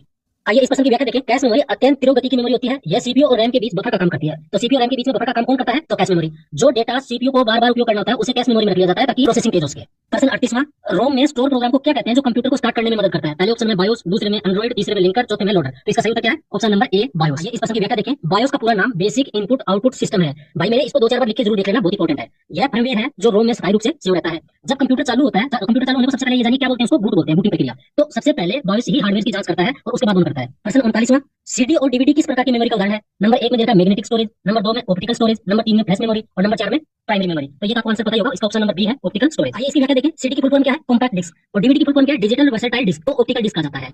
यानी सीडी और डीवीडी को क्या कहा जाता है? Optical disc. इसमें डेटा को पढ़ने और लिखने के लिए लेजर बीम तकनीक का उपयोग किया जाता है और ये सेकेंडरी मेमोरी का हिस्सा है। क्या है? सेकेंडरी मेमोरी का। प्रश्न 40वां, निम्न में से सबसे तेज मेमोरी कौन सी है? आपको बताना सबसे फास्टेस्ट कौन सी है। ए में देखा हार्ड डिस्क, 2 में देखा रैम, 3 में देखा कैश मेमोरी और चौथे में देखा रजिस्टर। तो सबसे फास्टेस्ट मेमोरी कौन सी है? तो वो है ऑप्शन डी रजिस्टर। सबसे पहले देखते हैं घटते क्रम जो ऑप्शन में देखा है रजिस्टर, ये सबसे तेज मेमोरी होती है। उसके बाद में कैश मेमोरी होती है, उसके बाद में मुख्य मेमोरी होती है, फिर सेकेंडरी। और सेकेंडरी होती है वो सबसे धीमी होती है इनके तुलना में। तो देखिए रजिस्टर कहां पाया जाता है? तो ये सीपीयू के अंदर होता है। कैश मेमोरी कहां पाया जाता है? तो सीपीयू के पास। प्रश्न 41वां, पेन ड्राइव और मेमोरी कार्ड में किस प्रकार की मेमोरी तकनीक का उपयोग किया जाता है? ऑप्शन ए में देख रहे हैं मैग्नेटिक टैप, ऑप्शन बी में फ्लैश मेमोरी, ऑप्शन सी में ऑप्टिकल मेमोरी और ऑप्शन डी में देख रहे हैं वोलेटाइल मेमोरी। इसका सही आंसर क्या है? इसका सही आंसर है फ्लैश मेमोरी। आइए देखते हैं व्याख्या में क्या देखा है। पेन ड्राइव, मेमोरी कार्ड और एसएसडी जिसकी फुल फॉर्म क्या है? सॉलिड स्टेट ड्राइव में फ्लैश मेमोरी का उपयोग किया जाता है। फ्लैश मेमोरी का उपयोग कहां होता है? पेन ड्राइव में होता है, मेमोरी कार्ड में होता है, एसएसडी में होता है। यह तकनीकी रूप से ईईपीरोम का एक प्रकार है। यह पोर्टेबल, टिकाऊ और तेज होती है। प्रश्न 42वां, हार्ड डिस्क में डेटा कहां स्टोर होता है? केवल ट्रैक्स में, केवल सेक्टर में, ट्रैक्स और सेक्टर में। तो इसका सही उत्तर क्या है? ऑप्शन सी ट्रैक्स और सेक्टर में क्या होता है? डेटा सेव होता है। आइए इस प्रश्न की व्याख्या देखिए। हार्ड डिस्क की प्लेट गोल छल्लों में बटी होती है जिसे ट्रैक कहा जाता है और डेटा इन्हीं सेक्टर में स्टोर होता है। हार्ड डिस्क एक मैग्नेटिक स्टोर डिवाइस है। 43वां प्रश्न, ऐसी मेमोरी जिसे पराबैंगनी किरणों की मदद से मिटाया और दोबारा प्रोग्राम किया जा सकता है। इसका ऑप्शन देखा पीरोम, ईपीरोम, एईपीरोम और डीरैम। तो इसका सही उत्तर क्या है? ईपीरोम भी। इस प्रश्न की व्याख्या देखिए तो रोम 3 प्रकार के होते हैं। नंबर 1 पीरोम, नंबर 2 पर ईपीरोम और नंबर 3 पर क्या है? ईईपीरोम। पीरोम क्या है? प्रोग्रामेबल रोम, एक बार प्रोग्राम होने पर मिटाया नहीं जा सकता। और ईपीरोम क्या होता है? इरेजेबल पीरोम, इसको यूवी यानी अल्ट्रावायलेट किरणों के द्वारा मिटाया जा सकता है। और लास्ट वाला है ईईपीरोम, ये क्या है? ये विद्युत करंट से मिटाया जा सकता है। जैसे इसका उदाहरण कौन सा है? Pen drive. पेन ड्राइव किसका उदाहरण है? ईईपीरोम का। 44वां प्रश्न, वर्चुअल मेमोरी क्या होती है? पहले ऑप्शन में दिया हार्ड डिस्क की वह जगह जिसे रैम की तरह उपयोग किया जाता हो। ऑप्शन बी में देखा सुपर कंप्यूटर की मेमोरी, ऑप्शन सी में देखा क्लाउड स्टोरेज और ऑप्शन डी में देखा यह एक प्रकार की कैश मेमोरी। तो इसका सही आंसर क्या है? ऑप्शन ए। आइए इस प्रश्न की व्याख्या देखें। जब कंप्यूटर की मुख्य मेमोरी भर जाती है और कोई बड़ा प्रोग्राम चलाना होता है तो ऑपरेटिंग सिस्टम हार्ड डिस्क के एक हिस्से को अस्थायी रूप से रैम की तरह उपयोग करता है और इसी तकनीक को वर्चुअल मेमोरी कहा जाता है। अब आपको पता चल गया वर्चुअल मेमोरी किसे कहा जाता है? सिंपल सी भाषा में आपको बताऊं, जब कंप्यूटर की मुख्य मेमोरी भर जाती है और कोई बड़ा प्रोग्राम है वो रन हो रहा हो तब ऑपरेटिंग सिस्टम क्या करता है? हार्ड डिस्क का एक हिस्से को अस्थायी तौर पर रैम की तरह यूज कर लेता है, उसी को बोलते हैं वर्चुअल मेमोरी। 45वां प्रश्न, सीडीआरडब्ल्यू का अर्थ क्या है? सीडीआरडब्ल्यू की फुल फॉर्म क्या है? Compact disc rewritable. पहले ऑप्शन में देखा इस पर डेटा केवल एक बार लिखा जा सकता है, ऑप्शन बी में देखा इस पर डेटा केवल पढ़ा जा सकता है और ऑप्शन सी में देखा इस पर डेटा को बार-बार लिखा जा सकता है और मिटाया जा सकता है और डी में देखा ये आंतरिक मेमोरी। इसका सही आंसर क्या है? तो सही आंसर है ऑप्शन सी, इस पर डेटा को बार-बार लिखा जा सकता है और मिटाया भी जा सकता है। प्रश्न 46वां, क्रमबद्ध पहुंच वाली मेमोरी का उदाहरण कौन सा है? यानी सीक्वेंशियल एक्सेस। ऑप्शन ए में देखा हार्ड डिस्क, ऑप्शन बी में देखा मैग्नेटिक टैप, ऑप्शन सी में देखा डीवीडी और ऑप्शन डी में देखा रैम। इसका सही उत्तर क्या है? Option B magnetic tape. आइए आप जानते हैं सीक्वेंशियल एक्सेस क्या होता है? तो डेटा को उसी क्रम में पढ़ना पड़ता है जिस क्रम में स्टोर किया गया है। जैसे पुराना ऑडियो कैसेट टैप होती है ना, जो पहले गाना भरा गया वो पहले बजेगा, लास्ट में भरा गया वो लास्ट में बजेगा। तो उसी प्रकार में वो किसका उदाहरण वैसे देखा जाए तो सीक्वेंशियल एक्सेस का। इसमें किसी गाने पर सीधा जंप नहीं कर सकते। और डायरेक्ट एक्सेस क्या होता है? किसी भी डेटा पर सीधे पहुंचा जा सकता है। यानी इसका उदाहरण कौन सा है? हार्ड डिस्क हो गया, सीडी हो गया, रैम हो गया। अब देखते हैं ऑपरेटिंग सिस्टम से संबंधित प्रश्न। प्रश्न नंबर 47, ऑपरेटिंग सिस्टम किस प्रकार के एक सॉफ्टवेयर का उदाहरण है? Application software, system software, utility software, word processing software. तो किसका है? System software, option number B. इसकी व्याख्या देते हैं। ऑपरेटिंग सिस्टम सिस्टम सॉफ्टवेयर का सबसे महत्वपूर्ण भाग है। यह कंप्यूटर हार्डवेयर और यूजर के बीच एक इंटरफेस का कार्य करता है। कंप्यूटर के हार्डवेयर और यूजर के बीच में इंटरफेस का काम कौन करता है? तो ऑपरेटिंग सिस्टम। इसके बिना कंप्यूटर एक खाली डिब्बे के समान है। उदाहरण के लिए विंडो 11, लाइनक्स, मैक ओएस और एंड्रॉइड। प्रश्न 48वां, कंप्यूटर को स्टार्ट या रिस्टार्ट करने की प्रक्रिया क्या कहलाती है? तो क्या कहलाती है? Loading, booting, saving, compiling. तो क्या कहलाती है? बूटिंग। बहुत महत्वपूर्ण प्रश्न है, इसको आप इंपॉर्टेंट मान के चलो। कंप्यूटर को चालू करने की प्रक्रिया को क्या कहते हैं? तो बूटिंग कहते हैं। और ये दो प्रकार की होती है। कौन कौन सी? कोल्ड बूटिंग और वार्म बूटिंग। कोल्ड बूटिंग क्या होती है? जब कंप्यूटर को पावर बटन दबाकर शुरू से चालू किया जाता है उसको बोलते हैं कोल्ड बूटिंग। और वार्म बूटिंग जब चलते हुए कंप्यूटर को रिस्टार्ट किया जाता है और क्या दबाकर? Control plus alt plus delete. प्रश्न 49वां, वह इंटरफेस जो यूजर को ग्राफिक के माध्यम से कंप्यूटर से इंटरेक्ट करने की सुविधा देता है कौन सा होता है? CUI, GUI, CLI और API। तो कौन? GUI। इसकी फुल फॉर्म क्या है? Graphical user interface. प्रश्न 50वां, निम्न में से कौन सा एक ओपन सोर्स ऑपरेटिंग सिस्टम है? उनका आपको बताना है। ऑप्शन ए में देखा विंडोज 10, बी में देखा iOS, सी में देखा लाइनक्स और डी में देखा MS DOS। तो इसका सही आंसर क्या है? इसका सही आंसर है Linux, option number C. Linux एक ओपन सोर्स ऑपरेटिंग सिस्टम है जिसका अर्थ है कि यह मुफ्त में उपलब्ध है और इसका कोड सभी के लिए खुला है। इसे 1991 में लिनक्स टोरवाल्ड ने विकसित किया था। विंडोज और iOS है उनको खरीदना पड़ता है। ये क्या है? प्रोप्राइटरीज है, मतलब पेड में ही आपको ये मिलेंगे। प्रश्न 51वां, ऑपरेटिंग सिस्टम का कर्नेल क्या होता है? आपको बताना कर्नेल क्या होता है। यह एक एंटीवायरस है, यह ओएस का वह भाग है जो यूजर को दिखता है। ऑप्शन सी में देखा यह ओएस का केंद्रीय भाग है जो हार्डवेयर पर पूर्ण नियंत्रण रखता है और ऑप्शन डी में देखा यह गेमिंग ऐप है। तो इसका सही आंसर क्या है? ऑप्शन सी, यह ओएस का केंद्रीय भाग है यानी कोर पार्ट है जो हार्डवेयर को पूर्ण कंट्रोल करता है। कर्नेल ऑपरेटिंग सिस्टम का दिल या कोर होता है, मतलब सबसे महत्वपूर्ण भाग होता है। यह सबसे पहले मेमोरी में लोड होता है और अंत तक रहता है। यह है मेमोरी मैनेजमेंट, सीपीयू शेड्यूलिंग और फाइल मैनेजमेंट जैसे महत्वपूर्ण कार्यों को संभालता है। कौन संभालता है? ये ऑपरेटिंग सिस्टम का हार्ट है कर्नेल। प्रश्न 52वां, मल्टीटास्किंग ऑपरेटिंग सिस्टम का क्या अर्थ है? ऑप्शन ए में देखा एक समय में केवल एक कार्य करना, दूसरे में देखा एक के साथ कई यूजर का काम करना, ऑप्शन सी में देखा एक ही समय में एक से अधिक प्रोग्राम या कार्य चलाना, और ऑप्शन डी में देखा कंप्यूटर को नेटवर्क से जोड़ना। तो इसका सही उत्तर क्या है? ऑप्शन सी, एक ही समय में एक से अधिक प्रोग्राम या कार्य करना। प्रश्न 53, एमएस डोस किस प्रकार का ऑपरेटिंग सिस्टम है? एमएस डोस की फुल फॉर्म क्या है? Microsoft disk operating system. पहले ऑप्शन में देखा जीयूआई और मल्टीटास्किंग, दूसरे में देखा सीयूआई और सिंगल टास्किंग, सी में देखा मल्टी यूजर और डी में देखा ओपन सोर्स। तो इसका सही उत्तर है ऑप्शन बी, सीयूआई और सिंगल टास्किंग। इसकी व्याख्या देखते हैं। एमएस डोस एक पुराना ऑपरेटिंग सिस्टम है जो कमांड लाइन इंटरफेस यानी सीयूआई पर आधारित होता है। इसमें माउस का उपयोग नहीं होता, केवल कीबोर्ड से कमांड देकर या टाइप करके काम लिया जाता है। यह सिंगल टास्किंग था, यानी एक बार में केवल एक ही काम कर सकता था। प्रश्न 54, मोबाइल फोन के लिए सर्वाधिक उपयोग किया जाने वाला एंड्रॉइड किस कंपनी का है? आपको बताना उस कंपनी का नाम, एप्पल का या माइक्रोसॉफ्ट का या गूगल का या आईबीएम का। तो किसका है? एंड्रॉइड है, वो गूगल का है। प्रश्न 55, ऑपरेटिंग सिस्टम का निम्न में से कौन सा मुख्य कार्य नहीं है? इसको अंडरलाइन कर लो कि नहीं है। मेमोरी मैनेजमेंट, दूसरे में फाइल मैनेजमेंट, तीसरे में प्रोसेसिंग मैनेजमेंट और तीसरे में वेबसाइट डिजाइनिंग। तो कौन सा नहीं है? वेबसाइट डिजाइनिंग नहीं करता ऑपरेटिंग सिस्टम, बाकी तीनों कार्य करता है। ऑपरेटिंग सिस्टम कंप्यूटर के संसाधनों का प्रबंधन करता है, मैनेजमेंट करके देता है। इसका मुख्य कार्य है मेमोरी का आवंटन यानी बंटवारा, फाइलों को व्यवस्थित करना और सीपीयू के समय का बंटवारा करना। अब सीधी सी भाषा में आप जान सकते हो कि मैनेजमेंट का मुख्य कार्य कौन करता है? तो ऑपरेटिंग सिस्टम। वेबसाइट डिजाइन करना ओएस का काम नहीं है, यह यूजर द्वारा वेब डिजाइनिंग सॉफ्टवेयर द्वारा किया जाता है। प्रश्न 26वां, विंडोज में हटाई गई फाइलें कहां संग्रहित होती है जहां उन्हें पुनः प्राप्त यानी रिस्टोर किया जा सकता है? ऑप्शन ए में देखा कंट्रोल पैनल, बी में देखा माई डॉक्यूमेंट्स, सी में देखा रिसाइकल बिन और डी में देखा टास्क बार। तो इसका सही आंसर क्या है? Option C, recycle bin. आपने देखा होगा अपने मोबाइल से आपको फोटो या कोई वीडियो या ऑडियो डिलीट करते हो तो वो कहां चला जाता है? रिसाइकल बिन में। और अगर आपको वापस चाहिए तो वहां से रिस्टोर हो जाता है, तो ये वही रिसाइकल बिन है। 57वां प्रश्न, विंडोज स्क्रीन के सबसे नीचे स्थित लंबी पट्टी को क्या कहते हैं जिस पर स्टार्ट बटन और घड़ी होती है? टाइटल बार, टास्क बार, मेनू बार, स्क्रॉल बार। तो उसको क्या कहते हैं? टास्क बार डेस्कटॉप के निचले हिस्से में होती है। यह वर्तमान में खुले हुए प्रोग्राम को दिखाती है। इसके बाएं कोने पर स्टार्ट बटन और दाएं कोने पर नोटिफिकेशन एरिया होता है। नोटिफिकेशन एरिया पे क्या होता है? जैसे टाइम, डेट, ये सब कुछ दिखाई देगा। 58वां प्रश्न, फाइल एक्सटेंशन का क्या उद्देश्य है? फाइल का नाम सुंदर बनाना, फाइल की सुरक्षा करना, फाइल के प्रकार की पहचान करना और फाइल को डिलीट करना। तो इसका सही उत्तर क्या है? ऑप्शन सी, फाइल के प्रकार की पहचान करना। फाइल के नाम के अंत में डॉट के बाद अक्सर एक्सटेंशन कहलाता है। जो भी डॉट के बाद लिखा जाता है वो क्या होता है? एक्सटेंशन होता है। यह ओएस को बताता है कि फाइल किस प्रकार के प्रोग्राम में खुलेगी। इसका उदाहरण की तरह देखो, डॉट डॉक्स हो गया, ये वर्ड की फाइल होती है। डॉट जेपीजी हो गया, जो ये इमेज के लिए होती है। डॉट एमपी3 हो गया, जो ऑडियो के लिए होती है। प्रश्न 59वां, भारत का अपना स्वदेशी ऑपरेटिंग सिस्टम कौन सा है? मोस्ट इंपोर्टेंट प्रश्न है, ढंग से देखिए। इसका ऑप्शन ए में देखा है बोस, बी में देखा है विंडोज इंडिया, सी में देखा है परम और डी में देखा है आईओएस। तो इसका सही उत्तर क्या है? ऑप्शन ए, बोस। इसकी फुल फॉर्म जानिए, Bharat operating system solutions. Bose Bharat का अपना ऑपरेटिंग सिस्टम है जिसे सी द्वारा विकसित किया गया। यह लाइनेक्स पर आधारित है और ओपन सोर्स है। इसे भारतीय भाषाओं के समर्थन के साथ विशेष रूप से सरकारी और शैक्षिक कार्यों के लिए उपयोग में लाया जाता है। प्रश्न 60वां, निम्न में से कौन सा एक मल्टी यूजर ऑपरेटिंग सिस्टम है? एमएस डोस, विंडोज 95, यूनिक्स और पाम ओएस। तो इसका सही उत्तर क्या है? Unix, option number C. Multi user OS वह होता है जिस पर एक साथ कई यूजर अलग अलग टर्मिनल से काम कर सकते हैं। यूनिक्स और लाइनेक्स सर्वर पर उपयोग होने वाले शक्तिशाली मल्टी यूजर ऑपरेटिंग सिस्टम है। जो शुरुआत में विंडोज 95, 98 थे वो क्या थे? वो मुख्य रूप से सिंगल यूजर विंडो माने जाते थे। अब आता है सिलेबस का दूसरा टॉपिक, सूचना प्रौद्योगिकी के उपकरण। इसमें आपको कौन सा पढ़ना है? उसमें नंबर 1 पर होगा एमएस ऑफिस, दूसरा होगा इंटरनेट और नेटवर्किंग और तीसरा हो गया सर्च इंजन और चौथा है वेब ब्राउजर। ये 4 टॉपिक है जो आपको उपकरण के तहत पढ़ना है। तो इसमें सबसे पहले लेंगे हम एमएस ऑफिस। हमारे सिलेबस के अनुसार एमएस ऑफिस में क्या क्या हमें देखना है? वर्ड देखना है, एमएस एक्सेल देखना है और पावर पॉइंट देखना है। तो सबसे पहला प्रश्न देखिए 61वां, एमएस ऑफिस किस प्रकार के सॉफ्टवेयर का उदाहरण है? System software, application software suite, operating system और ओपन सोर्स सॉफ्टवेयर। तो इसका सही आंसर क्या है? Option B, application software suite. व्याख्या देखिए, एमएस ऑफिस एक एप्लीकेशन सॉफ्टवेयर का पैकेज है। इसे माइक्रोसॉफ्ट कंपनी द्वारा बनाया गया है। इसमें कई प्रोग्राम शामिल होते हैं, जैसे वर्ड हो गया जिसमें डॉक्यूमेंट हम तैयार करते हैं, एक्सेल हो गया जिसमें हम गणना करते हैं, शीट बनाते हैं, और पावर पॉइंट होता है वो किसके लिए काम आता है? जो कुछ ग्राफिक दिखाना होता है उसके लिए। यह एक प्रोप्राइटरी सॉफ्टवेयर है, मतलब इसको खरीदना पड़ता है, ये ओपन सोर्स नहीं है। कौन? MS Office. 62वां, एमएस वर्ड 2010 और उसके बाद के वर्जन में बनने वाली फाइल का डिफॉल्ट एक्सटेंशन क्या होता है? Dot doc, dot docx, dot text, dot word. तो क्या होता है? Dot docx. एमएस वर्ड 2007 से पहले वर्जन जैसे 2003 हो गया में एक्सटेंशन क्या होता था? डॉट डॉक होता था। और 2007 और उसके बाद जैसे 2010 आ गया, उसके बाद 13 आ गया, 16 आ गया, 19 आ गया, के वर्जन के अंत में एक्स जोड़ दिया जाता है, जो क्या होता है? एक्सएमएल को दर्शाता है। और इसलिए आंसर क्या हो गया? Dot docx. प्रश्न 63वां, किसी भी डॉक्यूमेंट में टेक्स्ट को कट करने के लिए शॉर्ट कुंजी क्या है या की क्या है? Control plus C, control plus V, control plus X और कंट्रोल प्लस जेड। तो इसका सही उत्तर क्या है? Control plus X, option number C. ये प्रश्न छपने वाले जैसे हैं। कंट्रोल प्लस एक्स किसके लिए काम आता है? टेक्स्ट को कट करने के लिए। कंट्रोल प्लस सी किसके लिए काम आता है? टेक्स्ट को कॉपी करने के लिए। कंट्रोल प्लस वी किसके लिए काम आता है? कट और कॉपी किए गए टेक्स्ट को पेस्ट करने के लिए। और कंट्रोल प्लस जेड पिछले कार्य को अंडू करने के लिए। अंडू मतलब पिछले काम पर वापस जाना। प्रश्न 64वां, एमएस एक्सेल में किसी भी फार्मूले की शुरुआत किस चिन्ह के द्वारा होती है? ये 4-5 परीक्षा में आया हुआ है, देख लेना। एस, @ बराबर का निशान, एम्परसैंड। तो इसका सही उत्तर क्या है? ऑप्शन सी, बराबर के निशान। एक्सेल में कोई भी फार्मूला की शुरुआत करते हैं तो कौन सा चिन्ह लगाते हैं? तो बराबर का निशान। व्याख्या देखिए, एक्सेल में गणना करने के लिए फार्मूला हमेशा बराबर के चिन्ह से शुरू होता है। किसके चिन्ह से? बराबर वाले से। यदि आप बराबर नहीं लगाएंगे तो एक्सेल उसे केवल टेक्स्ट मानेगा और गणना नहीं करेगा। प्रश्न 65वां, पावर पॉइंट में बनी फाइल को क्या कहा जाता है? Document, workbook, presentation, spreadsheet. तो इसका सही उत्तर क्या है? Option C, presentation. इसकी व्याख्या देखते हैं। एमएस वर्ड की फाइल को क्या कहा जाता है? डॉक्यूमेंट। एमएस एक्सेल की फाइल को क्या कहा जाता है? वर्कबुक। एमएस पावर पॉइंट की फाइल को क्या कहा जाता है? प्रेजेंटेशन। और डेटाबेस की फाइल को क्या कहा जाता है? डेटाबेस। 66वां, पोर्ट्रेट और लैंडस्केप क्या होता है? Page size, page orientation, page margin, font style. तो क्या होता है? Option B, page orientation. Page orientation 2 प्रकार के होते हैं। कौन कौन से? पोर्ट्रेट और लैंडस्केप। पोर्ट्रेट क्या होता है? पेज की लंबाई चौड़ाई से अधिक होती है, यानी कि पेज खड़ा हुआ जैसे ऐसे दिखेगा वो क्या होगा? ये पोर्ट्रेट होगा। और ये एमएस वर्ड का डिफॉल्ट होता है। और लैंडस्केप क्या होता है? ये चौड़ाई में अधिक होगा, लंबाई में कम होगा। ये जो आपको लंबाई में दिखेगा जैसे आप वीडियो देखते हो, ये लैंडस्केप है। ये पावर पॉइंट में डिफॉल्ट होता है। प्रश्न 67वां, एमएस वर्ड में गटर मार्जिन का क्या उपयोग होता है? ऑप्शन ए में देखा प्रिंट करते समय पेज की बाईं तरफ जगह छोड़ना। ऑप्शन बी में देखा बाइंडिंग के लिए छोड़ी गई अतिरिक्त जगह। ऑप्शन सी में देखा पेज के नीचे की जगह छोड़ना। और डी में देखा 2 कॉलम के बीच की जगह। तो इसका सही उत्तर क्या है? ऑप्शन बी, बाइंडिंग के लिए छोड़ी गई अतिरिक्त जगह। जैसे ये पेज है, ठीक है, तो जो इसमें पेज इतना बीच में बनाते हैं, बीच में यहाँ पर जगह बच जाती है, उसको क्या बोलते हैं? Gutter margin.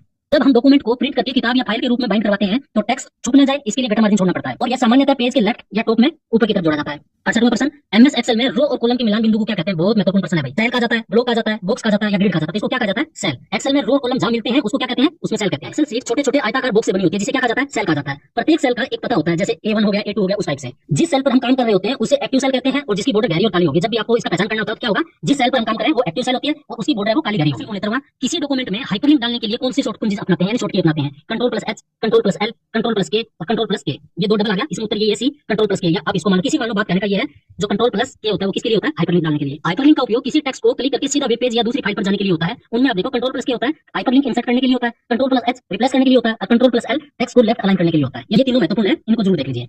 प्रश्न 17वां, पावर पॉइंट में सभी स्लाइड को एक स्क्रीन पर छोटे रूप में देखने के लिए किस व्यू का उपयोग करते हैं? Normal view, slide sorter view और नोट्स पेज। तो क्या कहते हैं? Option C, slide sorter view. इसकी व्याख्या देखिए, स्लाइड शॉर्टर व्यू का उपयोग स्लाइड्स का क्रम बदलने, उन्हें व्यवस्थित करने के लिए किया जाता है। इसमें स्लाइड के छोटे छोटे थंबनेल दिखाई देते हैं। स्लाइड शो शुरू करने के लिए F5 दबाते हैं। याद रखना, स्लाइड शो शुरू करने के लिए हम किसका यूज करते हैं? F5 का। 17वां, एमएस वर्ड में सबसे नीचे पट्टी जिस पर पेज नंबर और शब्दों में संख्या दिखाई देती है वो क्या कहलाती है? स्टेटस बार, टाइटल बार, मेनू बार और रिबन। तो क्या कहलाता है? Status bar. Option number A इसका सही आंसर है। स्टेटस बार विंडो के सबसे निचले भाग में होता है। यह डॉक्यूमेंट की वर्तमान स्थिति बताती है, जैसे कुल पेज, वर्तमान पेज नंबर, कुल शब्द, जूम स्लाइडर आदि। ये सब कहां पर मिलता है? स्टेटस बार पर। टाइटल बार सबसे ऊपर होता है जहां पर फाइल का नाम दिखाई देता है। 17वां, एमएस एक्सेल 2010 में एक वर्कशीट में कुल कितने कॉलम होते हैं? बहुत महत्वपूर्ण प्रश्न है। 256, 65536, 16384। ये कितना है? 10, 48, 576। तो सही आंसर क्या है? Option C, 16384। याद रखना कितने कॉलम होते हैं? 16384। इस प्रश्न की व्याख्या को ध्यान लगा के देखिए, बहुत काम की है। एमएस एक्सेल 2010, 13, 16, 19 में कुल रो कितनी होती है? आप देखो 10,48,576। कितनी होती है रो? 10,48,576। कुल कॉलम कितने होते हैं? 16,384। और अंतिम कॉलम का नाम क्या होता है? XFD। अगर प्रश्न आ जाएगा अंतिम कॉलम का नाम क्या होता है? FXD। पुराने वर्जन में केवल 256 कॉलम और 65,356 रो होती थी और आजकल कितना है? तो रो है 10,48,576 और कॉलम होते हैं 16,384। प्रश्न नंबर 74,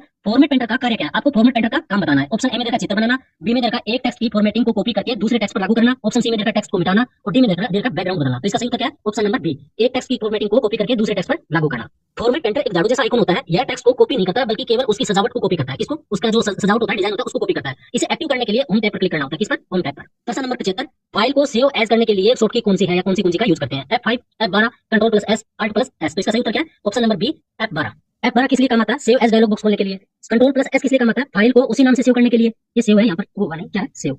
F7 किस लिए काम आता है? स्पेलिंग और ग्रामर चेक करने के लिए। ये तो इतनी बार प्रश्न आ चुका है जिसका कोई हद नहीं है। स्पेलिंग और ग्रामर चेक करने के लिए क्या यूज करते हैं? कौन सी शॉर्टकी यूज करते हैं? तो F7।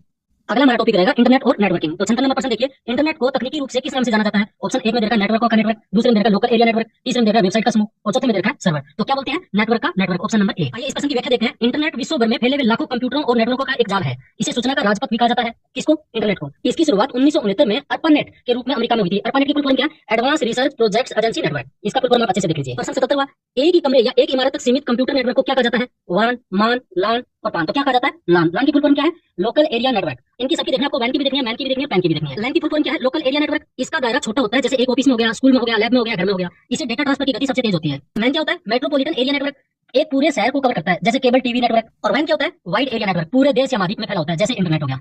प्रश्न 78वां, नियमों का वह समूह जो यह निर्धारित करता है कि नेटवर्क पर डेटा कैसे भेजा जाएगा और प्राप्त कैसे किया जाएगा।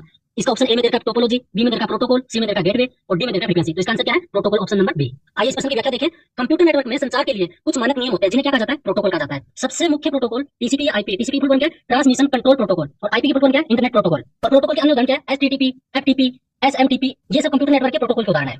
अगला प्रश्न है, वह युक्ति जो डिजिटल संकेतों को एनालॉग में और एनालॉग संकेतों को डिजिटल में बदलती है, कौन है? Router, modem, switch, hub. तो इसका सही आंसर क्या है? कौन बदलता है? मोडेम। प्रश्न 17वां, www वर्ल्ड वाइड वेब का आविष्कार किसने किया? ऑप्शन ए में देखा बिल गेट्स, बी में देखा टिम बर्नर्स-ली, सी में देखा चार्ल्स बेबेज और डी में देखा मार्क जुकरबर्ग। तो किसने किया था? Option B, Tim Berners-Lee.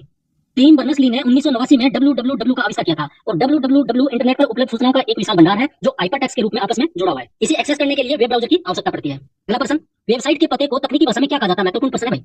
IP address, URL, server नाम और डोमेन नाम। तो इसका सही आंसर क्या है? Option B, URL. और यूआरएल की फुल फॉर्म क्या है? Uniform resource locator. प्रश्न 82, नेटवर्क टोपोलॉजी क्या है? नेटवर्क टोपोलॉजी क्या है? ऑप्शन में देखा इंटरनेट की गति, ऑप्शन बी में देखा नेटवर्क में कंप्यूटर को आपस में जोड़ने की भौतिक व्यवस्था, उसके बाद देखा नेटवर्क सुरक्षा और कंप्यूटर का प्रकार। तो इसका सही उत्तर क्या है? ऑप्शन बी, नेटवर्क में कंप्यूटरों को आपस में जोड़ने की भौतिक व्यवस्था। टोपोलॉजी यह बताती है कि नेटवर्क में नोड्स और केबल कैसे जुड़े होते हैं। और ये कितने प्रकार के होते हैं? जैसे बस हो गया, स्टार हो गया, रिंग हो गया। बस क्या होता है? एक ही मुख्य केबल से सब जुड़े होते हैं। और स्टार में कैसे? सभी कंप्यूटर एक केंद्रीय हब से जुड़े होते हैं। और रिंग में एक छल्ले के रूप में ऐसे होता है, ऐसे जुड़े होते हैं।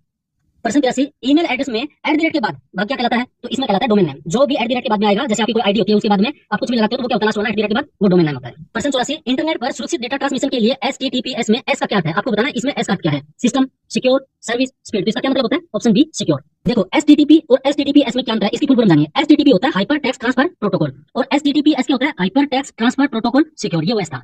प्रश्न 85, अनवांटेड और थोक में भेजे गए ईमेल को क्या कहा जाता है? Draft, spam, virus, fishing. तो क्या कहा जाता है? उसको स्पैम कहा जाता है। स्पैम को जंक मेल भी कहा जाता है। ये अक्सर विज्ञापन होते हैं जो बिना यूजर की अनुमति के बड़ी संख्या में भेजे जाते हैं। ईमेल सर्विस प्रोवाइडर इन्हें अक्सर स्पैम फोल्डर से अलग बना देता है, यानी अलग फोल्डर के नाम से बना देता है। पर्सन 86 वह कंप्यूटर जो इंटरनेट पर वेबसाइटों और फाइलों को संग्रहित यानी स्टोर करता है और यूजर को मांगने पर उपलब्ध कराता है। कौन? Client, server, browser, modem. तो कौन करता है? ये सर्वर का काम है। पर्सन 87 वाईफाई का पूरा नाम क्या है? ये कई बार पर्सन है, अब तो पिट के ये बंद भी हो गया लगभग, फिर भी कभी भी आ सकता है। इसका सही उत्तर है ए, वायरलेस फिडेलिटी। पर्सन 88 .com, .edu, .gov पद आदि को क्या कहा जाता है? प्रोटोकॉल कहा जाता है, या डोमेन एक्सटेंशन कहा जाता है, या ईमेल कहा जाता है, या यूआरएल। तो इसको क्या कहा जाता है? Option B, domain extension. आइए पर्सन की व्याख्या देखते हैं। यह वेबसाइट की प्रकृति या देश को दर्शाता है। जैसे .com है, ये कमर्शियल होता है। .edu होता है, ये एजुकेशन से संबंधित होता है। .gov ये गवर्नमेंट से संबंधित होता है। .in का क्या होता है? ये देश से होता है, यानी इंडिया का। डॉट के बाद जो भी लिखा जाता है तो उससे ये पता चलता है कि ये किससे रिलेटेड है। पर्सन 89 आईपी एड्रेस का कौन सा वर्जन वर्तमान में सबसे अधिक प्रचलित है? ये आपको बताना है, जो 32 बिट का होता है। IPv2, IPv4, IPv6, IPv6। तो कौन सा है? IPv4। ऑप्शन बी इसका सही आंसर है, ये सबसे ज्यादा प्रचलित है। क्या देखिए, IPv4 का फुल फॉर्म है इंटरनेट प्रोटोकॉल वर्जन 4। यह 32 बिट का पता होता है, जैसे ये लिखा है उस टाइप से। और IPv6 क्या होता है? ये नया वर्जन है जो 128 बिट का होता है। IPv6 क्यों आया है? क्योंकि IPv4 है, उसके जो पता का जो एड्रेस का है वो लगभग फुल होता जा रहा है, इसलिए इसके कारण IPv6 आया है। इंटरनेट से जुड़े हर डिवाइस का एक यूनिक आईपी एड्रेस होता है। पर्सन 90 फाइल ट्रांसपोर्ट प्रोटोकॉल यानी FTP का मुख्य उपयोग क्या है? आपको उपयोग बताना है FTP का। वेबसाइट देखना, ईमेल भेजना, इंटरनेट पर फाइलों को अपलोड और डाउनलोड करना, और लास्ट ऑप्शन में देखा है चैटिंग करना। ये क्या है? चैटिंग करना है। तो इसका सही उत्तर क्या है? ऑप्शन सी, इंटरनेट पर फाइलों को अपलोड करना और डाउनलोड करना। पहले तो FTP की फुल फॉर्म जानिए, फाइल ट्रांसफर प्रोटोकॉल। यह एक मानक नेटवर्क प्रोटोकॉल है। अपलोडिंग क्या होता है? यह कंप्यूटर से सर्वर पर फाइल भेजता है, और डाउनलोडिंग क्या है? सर्वर से अपने कंप्यूटर फाइल को लेता है यानी डाउनलोड करता है। इन कार्यों के लिए FTP का ही प्रयोग किया जाता है। अगला हमारा टॉपिक है वेब ब्राउजर और सर्च इंजन। पर्सन 91 निम्न में से कौन सा एक वेब ब्राउजर का उदाहरण नहीं है? आपको बताना कि इनमें से कौन सा वेब ब्राउजर का उदाहरण नहीं है। Google Chrome, Mozilla Firefox, Microsoft Edge और गूगल। तो इसका सही आंसर क्या है? Option D, Google. आइए इस प्रश्न की व्याख्या देखें। वेब ब्राउजर यह एक एप्लीकेशन सॉफ्टवेयर है जो आपके कंप्यूटर या मोबाइल में इंस्टॉल होता है, जैसे क्रोम हो गया, फायरफॉक्स हो गया, माइक्रोसॉफ्ट का एज हो गया। सर्च इंजन क्या होता है? तो यह एक वेबसाइट या टूल है जो इंटरनेट पर जानकारी खोजने में मदद करता है, जैसे गूगल हो गया, बिंग हो गया, याहू हो गया। और यहाँ गूगल एक सर्च इंजन है, जबकि गूगल क्रोम क्या है? एक वेब ब्राउजर है। 92 नंबर पर्सन विश्व का प्रथम ग्राफिकल वेब ब्राउजर कौन सा माना जाता है? Internet explorer, mosaic, Chrome, opera. तो कौन सा माना जाता है? तो इसका सही आंसर है ऑप्शन बी, मोजेक। आइए इस प्रश्न की व्याख्या देखें। 1993 में मार्क एंडरसन द्वारा विकसित मोजेक को पहला लोकप्रिय ग्राफिकल वेब ब्राउजर माना जाता है। इससे पहले केवल टेक्स्ट आधारित ब्राउजर जैसे लाइनेक्स हो गया वो मिलता था। बाद में नेटस्कैप नेविगेटर आया जो बहुत प्रचलित हुआ। बाद में कौन सा आया? नेटस्कैप नेविगेटर। तो पहला कौन सा माना जाता है? तो मोजेक। पर्सन 93 विंडोज 10 और 11 में डिफॉल्ट वेब ब्राउजर कौन सा होता है? Internet explorer, Microsoft Edge, safari और यूसी ब्राउजर। तो कौन सा है? Microsoft Edge. माइक्रोसॉफ्ट ने अपने पुराने ब्राउजर इंटरनेट एक्सप्लोरर को बंद कर दिया है और अब इसकी जगह किसको दिया है? विंडोज का डिफॉल्ट ब्राउजर है वो एज के रूप में आने लगा है। कौन सा? Microsoft Edge. यह गूगल के क्रोमियम इंजन पर आधारित है, इसलिए यह क्या है? बहुत तेजी से चलता है। पर्सन 94 यदि आपको इंटरनेट पर किसी विषय के बारे में हूबहू मतलब वही चीज जानकारी खोजनी हो तो आप सर्च इंजन बॉक्स में किसका प्रयोग करते हैं? @ का, हैश का, और ये इनवर्टेड वाला कोमा जो है उसका, या स्टार का। तो किसका करते हो? ये इनवर्टेड वाले कोमा को। उसके बाद में क्या होगा? जो आप खोजोगे वही आपको मिलेगा। अगर आप इनवर्टेड कोमा वाले टाइप में लगा के कोई शब्द का सर्च करते हो तो इसको कंप्यूटर भाषा में क्या बोलते हैं? Phrase search. यदि आप किसी शब्द समूह को डबल कोट्स ये इनवर्टेड वाला के अंदर लिखते हैं, जैसे हो गया रीड मैन सिलेबस, तो सर्च इंजन में केवल वही पेज दिखाई देगा जिसमें ये सब बिल्कुल इसी क्रम में लिखा हुआ है। पर्सन 95 इनकॉग्निटो मोड या प्राइवेट ब्राउजिंग का मुख्य उद्देश्य क्या होता है? इंटरनेट की स्पीड बढ़ाना, ब्राउजर में हिस्ट्री और कुकीज को सेव न करना, विज्ञापनों को ब्लॉक करना, या फ्री इंटरनेट चलाना। तो इसका सही आंसर क्या है? ऑप्शन नंबर बी, ब्राउजर में हिस्ट्री और कुकीज को सेव न करना। जब आप इनकॉग्निटो मोड में ब्राउजिंग करते हैं तो ब्राउजर आपकी सर्च हिस्ट्री, फॉर्म डेटा और कुकीज को सेव नहीं करता। जैसे ही आप विंडो बंद करोगे सारा डेटा अपने आप में मिट जाएगा। इसको कैसे यूज करते हैं इनकॉग्निटो मोड को? तो गूगल क्रोम में इसे खोलने के लिए शॉर्टकट होती है, वो होती है Ctrl+Shift+N, Ctrl+Shift+N। पर्सन 96 निम्न में से कौन सा एक सर्च इंजन है? आपको बताना है ये जो दे रखे हैं इनमें सर्च इंजन कौन सा है? Bing, Photoshop, Android, Safari. तो कौन है? बिंग। देखिए देखिए, बिंग क्या है? माइक्रोसॉफ्ट कंपनी का एक सर्च इंजन है। सफारी क्या है? एप्पल का वेब ब्राउजर है। एंड्रॉइड क्या है? मोबाइल ऑपरेटिंग सिस्टम है। और फोटोशॉप फोटो एडिटिंग सॉफ्टवेयर है। पर्सन 97 वेब पेजों को देखने के लिए ब्राउजर किस भाषा के कोड को समझता है? C++ को, HTML को, पाइथन को, जावा ओनली को, यानी केवल जावा को। कौन सी समझता है? HTML। और HTML की फुल फॉर्म क्या है? Hyper text markup language. इसकी व्याख्या देखते हैं। वेब ब्राउजर का मुख्य कार्य एक कोड को पढ़ना और उसे एक सुंदर वेब पेज के रूप में यूजर को दिखाना होता है। कोई भी वेब पेज मुख्य रूप से HTML, CSS और जावास्क्रिप्ट से मिलकर बना होता है। वेब पेज किससे मिलकर बना होता है? HTML, CSS और जावास्क्रिप्ट से। पर्सन 98 ब्राउजर में किसी वेब पेज को रिफ्रेश या रीलोड करने की शॉर्टकट क्या है? F1, F5, Ctrl+Z और Alt+F4। तो कौन सा है? F5। 99 URL टाइप करने के लिए ब्राउजर के किस बार का उपयोग किया जाता है? स्टेटस बार का, एड्रेस बार का, मेनू बार का, स्क्रॉल बार का। तो इसका सही उत्तर क्या है? एड्रेस बार का। एड्रेस बार का उपयोग किया जाता है। ब्राउजर के सबसे ऊपरी हिस्से में एक बॉक्स होता है जिसे क्या कहा जाता है? एड्रेस बार या लोकेशन बार। यहाँ पर यूजर वेबसाइट का पता यानी URL लिखता है। आधुनिक ब्राउजर में इसे क्या बोलते हैं? ओमनी बॉक्स, क्योंकि यहाँ पर आप पता भी लिख सकते हैं और सीधे सर्च भी कर सकते हैं। आईसीटी का आप लेते हैं तीसरा टॉपिक, सूचना प्रौद्योगिकी के अनुप्रयोग। इसमें कौन कौन से टॉपिक हमें तैयार करने हैं? शिक्षा क्षेत्र में आईसीटी का उपयोग, ई गवर्नेंस, ई कॉमर्स और डिजिटल बात। ये आपको 4 टॉपिक तैयार करना है। तो सबसे पहले हम लेते हैं शिक्षा क्षेत्र में आईसीटी का उपयोग, और ये सबसे महत्वपूर्ण क्वेश्चन है। शिक्षा क्षेत्र में आईसीटी का उपयोग। तो देखते हैं 100% आईसीटी का पूर्ण रूप क्या है, यानी इसकी फुल फॉर्म आपको बतानी है। Information and common technology. B में देखा information and communication technology. C में देखा इंटरनेशनल कंप्यूटर टेक्नोलॉजी। और डी में देखा कंप्यूटर सर्किट टेक्नोलॉजी। इसका सही उत्तर क्या है? Option number B, information and communication technology. Hindi में इसे सूचना एवं संचार प्रौद्योगिकी कहते हैं। इसे आईसीटी को। यह उन सभी तकनीकों का समागम है जो सूचना के संचार, निर्माण, प्रसार, संग्रह और प्रबंधन में मदद करती है। इनमें computer, internet, mobile, satellite, TV, radio आदि सब शामिल है। इसका मतलब यह है कि आईसीटी का एक कंप्लीट पैकेज है जो चीज बनने से लेकर आप तक डिलीवर तक, जो भी सूचना प्रौद्योगिकी की बात है। 101 शिक्षा में CAL का पूरा नाम क्या है? आपको इसकी फुल फॉर्म बतानी है। ए में देखा कंप्यूटर एडेड लर्निंग, बी में देखा है कंप्यूटर अप्लाइड लर्निंग, सी में देखा कंप्यूटर एडवांस लर्निंग और डी में देखा सेंटर फॉर एडवांस लर्निंग। तो इसका सही उत्तर क्या है? Option number A, computer aided learning. इसका फुल फॉर्म आप अच्छे से देख लीजिए। 102 नंबर भारत का प्रथम शैक्षिक उपग्रह कौन सा है? ऑप्शन 1 में देखा इनसेट 1B, दूसरे में देखा एडुसेट, आर्यभट्ट और चौथे में दे रखा है रोहिणी। तो इसका सही उत्तर क्या है? Option number B, EDUSAT. EDUSAT को 20 सितंबर 2004 को इसरो द्वारा लॉन्च किया गया था। यह विशेष रूप से शिक्षा क्षेत्र की सेवा के लिए समर्पित भारत का पहला उपग्रह है। कौन? एडुसेट। इसका मुख्य उद्देश्य क्या है? तो डिस्टेंस एजुकेशन को बढ़ावा देना और देश तक गुणवत्तापूर्ण शिक्षा को पहुंचाना। 103 नंबर, स्मार्ट क्लास में निम्न में से किसका उपयोग आवश्यक रूप से होता है? ऑप्शन ए में दे रखा केवल ब्लैक बोर्ड और चौक, 2 में दे रखा इंटरैक्टिव व्हाइट बोर्ड और प्रोजेक्टर, सी में दे रखा केवल किताबें और डी में दे रखा केवल रेडियो। इसका सही आंसर क्या है? Option number B, interactive white board और प्रोजेक्टर। क्वेश्चन 104, भारत सरकार द्वारा शुरू किया गया दीक्षा पोर्टल किससे संबंधित है? नंबर ए, किसानों के लिए, बी, शिक्षकों और विद्यार्थियों को डिजिटल शिक्षा के रूप में, सी देखा है बैंक कर्मचारियों के लिए और डी देखा है स्वास्थ्य सेवाओं के लिए। तो इसका सही उत्तर क्या है? ऑप्शन बी, शिक्षकों और विद्यार्थियों के लिए डिजिटल शिक्षा। दीक्षा की फुल फॉर्म जानिए, digital infrastructure for knowledge sharing. यह one nation one digital platform के तहत स्कूली शिक्षा के लिए राष्ट्रीय मंच है। कौन? दीक्षा। इस पर ई बुक्स, पाठ्य सामग्री, शिक्षकों के लिए प्रशिक्षण का कोर्स भी उपलब्ध रहता है। राजस्थान में इसे दीक्षा राइज के नाम से जाना जाता है। तो दीक्षा राइज के नाम से कहा जाना जाता है तो राजस्थान में। प्रश्न 105, स्वयं क्या है? स्वयं क्या है? यह एक एनजीओ है, भारत सरकार का ऑनलाइन शिक्षा प्लेटफॉर्म है, यह एक रोबोट है, यह टीवी चैनल है। तो इसका उत्तर कौन सा है? ऑप्शन बी, भारत सरकार का ऑनलाइन शिक्षा प्लेटफॉर्म है। सबसे पहले तो स्वयं की फुल फॉर्म जानिए। इसकी फुल फॉर्म है study webs of active learning for young aspiring minds. और यह एक मूक प्लेटफॉर्म है। मूक की फुल फॉर्म क्या है? Massive open online course. ये बहुत छोटी छोटी बातें हैं लेकिन इनकी फुल फॉर्म जरूर जानिए क्योंकि इनसे आपके प्रश्न बन जाएंगे। यहाँ कक्षा 9 से पोस्ट ग्रेजुएशन तक के सभी कोर्स मुफ्त में ऑनलाइन उपलब्ध कराए जाते हैं ताकि कोई भी कहीं भी इसको सीख सके। 106 नंबर प्रश्न, निम्न में से कौन सा एक ई लर्निंग का प्रकार है? Synchronous, asynchronous, blended learning, offline का मिश्रण और उपयुक्त है। तो इसमें कौन से हैं? ये सभी उपयुक्त सभी। आइए अब इसकी व्याख्या देखते हैं। सिंक्रोनस क्या होता है? जब शिक्षक और छात्र एक ही समय पर ऑनलाइन जुड़े हों, जैसे जूम हो गया, गूगल मीट हो गया, उसमें जो क्लासेज आपको समझाया जाता है तो वो क्या हो गया? सिंक्रोनस। और एसिंक्रोनस क्या होता है? जब छात्र अपनी सुविधा के अनुसार कभी भी सामग्री एक्सेस कर सके, जैसे यूट्यूब वीडियो हो गया, आज आपने ये वीडियो क्लास देखी है, हो सकता है 10 दिन बाद फिर देखो। और पीडीएफ नोट्स हो गया, ये भी हम प्रोवाइड करते हैं, तो एक बार कमेंट जरूर कर देना कि पीडीएफ चाहिए। ब्लेंडेड, इसमें कक्षा शिक्षण और ऑनलाइन लर्निंग दोनों का मिश्रण होता है। प्रश्न 107, ई पाठशाला ऐप किसके द्वारा विकसित की गई थी? NCERT, CBSE, UGC, ISRO. तो किसके द्वारा की गई थी? एनसीईआरटी। ई पाठशाला भारत सरकार के शिक्षा मंत्रालय और एनसीईआरटी की एक पहल है। इस ऐप और पोर्टल में सभी कक्षाओं की एनसीईआरटी पाठ्यपुस्तकें, ऑडियो, वीडियो और अन्य शिक्षण सामग्री डिजिटल रूप से आपको मुफ्त मिलती है। प्रश्न 108, राजस्थान में शिक्षा के क्षेत्र में उपग्रह संचार का उपयोग करने वाली योजना कौन सी थी?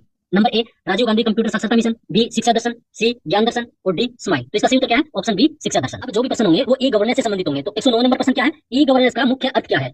ऑप्शन ए में देखा है सरकार द्वारा इंटरनेट और तकनीक का उपयोग करके नागरिकों को सुविधा प्रदान करना। ऑप्शन बी में देखा सरकार द्वारा नए कंप्यूटर खरीदना। सी में देखा चुनाव में ईवीएम का प्रयोग करना और डी में देखा इंटरनेट द्वारा राजनीतिक बातें करना। तो इसका सही उत्तर क्या है? ऑप्शन ए, सरकार द्वारा इंटरनेट और तकनीक का उपयोग करके नागरिकों को सुविधा प्रदान करना। ई गवर्नेंस का अर्थ इलेक्ट्रॉनिक गवर्नेंस होता है। इसका मुख्य उद्देश्य सरकारी सेवाएं जैसे प्रमाण पत्र हो गया, बिल जमा करना को पारदर्शी, तेज और जवाबदेह बनाना होता है। इससे भ्रष्टाचार कम होता है और नागरिकों के लिए समय की भी बचत होती है। प्रश्न 110वां, ई गवर्नेंस मॉडल में G2C का पूर्ण रूप क्या है? आपको बताना है इसकी full form. Government to company, government to citizen, government to consumer और गवर्नमेंट टू सेंटर। तो इसका सही उत्तर क्या है? Option B, government to citizen. आइए अब एक एक करके देखते हैं। G2C किसको बोलते हैं? गवर्नमेंट टू सिटीजन, नागरिकों के लिए सेवा देने के लिए संबंधित होती है ये वाली G2C। और G2B क्या होता है? गवर्नमेंट टू बिजनेस, ये व्यापारियों के लिए होती है। उसके बाद G2G, ये गवर्नमेंट टू गवर्नमेंट होती है, सरकारी विभागों के आपस में जो संचार करते हैं उसके लिए। और G2E किसके लिए होता है? गवर्नमेंट टू एम्प्लॉय, ये कर्मचारियों के लिए होती है। याद रखना, G2G होता है वो सरकारी विभागों के लिए होती है और G2E होता है वो कर्मचारियों के लिए होती है। प्रश्न 111, राजस्थान सरकार की ई मित्र सेवा किसका उदाहरण है? G2B, G2C, C2C, B2B। तो इसका सही उत्तर क्या है? ऑप्शन बी, G2C, सरकार से नागरिक। आइए इसकी व्याख्या देखते हैं। ई मित्र राजस्थान सरकार की सबसे लोकप्रिय ई गवर्नेंस की पहल है। यह पीपी मॉडल पर है, यानी पब्लिक प्राइवेट पार्टनरशिप पर आधारित है। इसके माध्यम से आम नागरिक एक ही छत के नीचे यानी एक ही प्लेटफॉर्म पर बिजली पानी बिल भर सकते हैं, मूल्य निवास, राशन कार्ड, मतलब सारी काम जो है वो ई मित्र के थ्रू कर सकता है। प्रश्न 112, राजस्थान में सभी सरकारी सेवाओं का लाभ उठाने के लिए अनिवार्य एसएसओ आईडी का फुल फॉर्म क्या? आपको एसएसओ आईडी की फुल फॉर्म बताना है। ऑप्शन ए में देखा है सिंगल साइन ऑन, बी में देखा स्मार्ट सर्विस ऑप्शन, सी में देखा सिस्टम सर्विस ऑर्गेनाइजेशन और डी में देखा सोशल सिक्योरिटी ऑप्शन। इसका सही उत्तर क्या है? Option A, single sign on. ये महत्वपूर्ण है, देख लेना। प्रश्न 113, डिजिटल इंडिया कार्यक्रम की शुरुआत भारत सरकार द्वारा कब की गई? 1 जुलाई 2014 को, 1 जुलाई 2015 को, 15 अगस्त 2016 को, 26 जनवरी 2015 को। तो कब? ऑप्शन बी, 1 जुलाई 2015 को है वो डिजिटल इंडिया लॉन्च किया गया। प्रश्न 114, राजस्थान सरकार का जन सूचना पोर्टल किस अधिनियम से प्रेरित है? नंबर ए में देखा है सूचना का अधिकार अधिनियम, दूसरे में देखा शिक्षा अधिकार अधिनियम, तीसरे में देखा उपभोक्ता संरक्षण अधिनियम और चौथा देखा मनरेगा अधिनियम। तो इसका सही उत्तर क्या है? ऑप्शन ए, सूचना का अधिकार अधिनियम यानी आरटीआई एक्ट 2005 से प्रेरित है। जन सूचना पोर्टल को 2019 में लॉन्च किया गया। इसका उद्देश्य क्या था? कि नागरिक को जानकारी मांगने की जरूरत न पड़े, सरकार स्वयं उसकी जानकारी दे। और यह आरटीआई की धारा 4(2) की भावना को साकार करता है, जिससे क्या बढ़ता है? पारदर्शिता।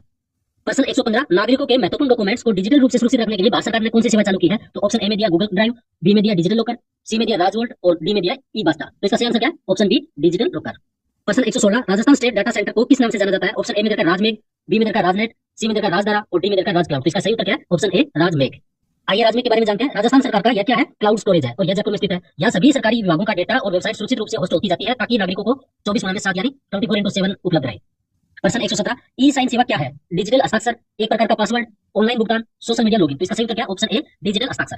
प्रश्न 118, शिकायतों के निवारण के लिए राजस्थान सरकार का एकीकृत पोर्टल कौन सा है? ऑप्शन ए में राजस्थान संपर्क, बी में ई मित्र, सी में दिया जन आधार और डी में है आई स्टार्ट। तो इसका सही उत्तर क्या है? ऑप्शन ए, राजस्थान संपर्क।